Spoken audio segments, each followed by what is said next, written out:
நாடு முழுவதும் எந்தெந்த தொகுதிகளில் எல்லாம் வாய்ப்பு இருக்கிறதோ அதை நாங்கள் முன்னிறுத்த வேண்டாம். ஒன்று மக்களே முன்னிறுத்துகிறார்கள், அல்லது கட்சி அதை புரிந்து கொண்டு கட்சியும் முக்கியத்துவம் தருகிறது. கட்சியில ஒவ்வொரு முறை தேர்தலுடைய நேரத்திலே வேட்பாளர் தேர்வு நடைபெறுகின்ற பொழுது நானும் அந்த தேர்தல் குழுவிலே இருக்கின்ற காரணத்தால் பார்க்கிறோம் கட்சி எந்த அளவிற்கு மகளிர் வேட்பாளர்களுக்கு முக்கியத்துவம் கொடுக்கிறது என்பதை. ஒரு மகளிர் அணி தலைவராகவும் அதிகமான மகளிர் இந்த தேர்தலிலே வேட்பாளராக பங்கேற்பதை எங்களுடைய தரப்பிலிருந்து நாங்கள் கோரிக்கை வைப்போம். அதற்கென்று தகுதியான மகளிர் வேட்பாளர்களை உருவாக்குவதும் எங்களுடைய கடமை. அந்த பணியையும் செய்து கொண்டிருக்கிறோம். அதாவது தமிழ் மாநில காங்கிரசினுடைய தலைவர் திரு ஜி கே வாசன் அவர்கள் தேசிய ஜனநாயக கூட்டணியிலே இருந்தது நீங்க இருந்து கொண்டிருக்கிறார். நீங்க எல்லாரும் உங்களுக்கு எல்லாத்துக்கும் தெரியும். ஒரு தலைவர் அந்த கட்சியில இன்னொரு தலைவரை போய் பார்ப்பது அப்படிங்கறதுல இதுல யார் யாருக்கு தூது ஒன்று.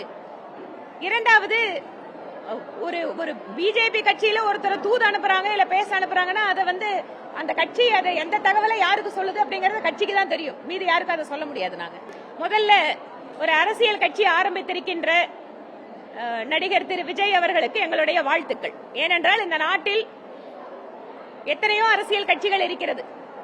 எல்லாருக்கும் அரசியல் கட்சி துவங்குகின்ற பொழுது மக்களுக்கு பணி செய்வது என்பதுதான் அவர்கள் கூறுகின்றது பழக்கம்.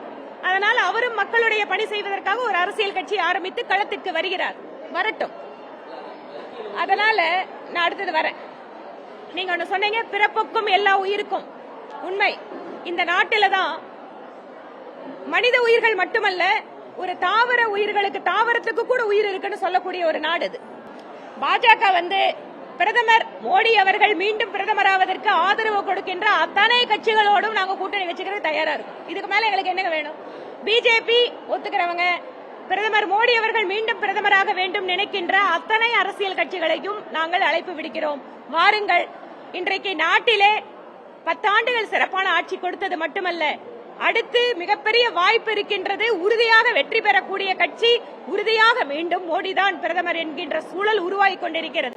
இந்த நேரத்தில் பிரதமர் மோடியினுடைய கரத்தை வலுப்படுத்த தமிழகத்தில் இருக்கின்ற அரசியல் கட்சிகள் கூட பிரதமர் மோடிக்கு ஆதரவு கொடுப்பதற்காக அத்தனை பேரையும் நாங்கள் கூட்டணிக்குள்ளாக வரவேற்கிறோம்.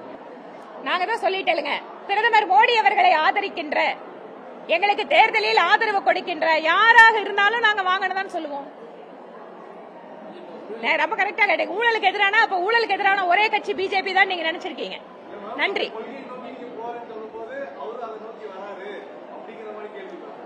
நான் என்ன சொல்றேன், 10 வருஷ காலம் ஊழல் இல்லாத நல்ல ஆட்சியை கொடுத்திருப்பது யார்? பிஜேபி.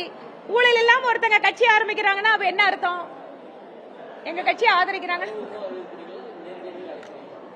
ஏங்க மறைமுகமா சொல்றதுக்கு என்ன இருக்குங்க? நேரடியா மோடி அவர்களை ஆதரிப்பதற்கு எல்லாரும் வாங்கன்னு தானே சொல்றேன்.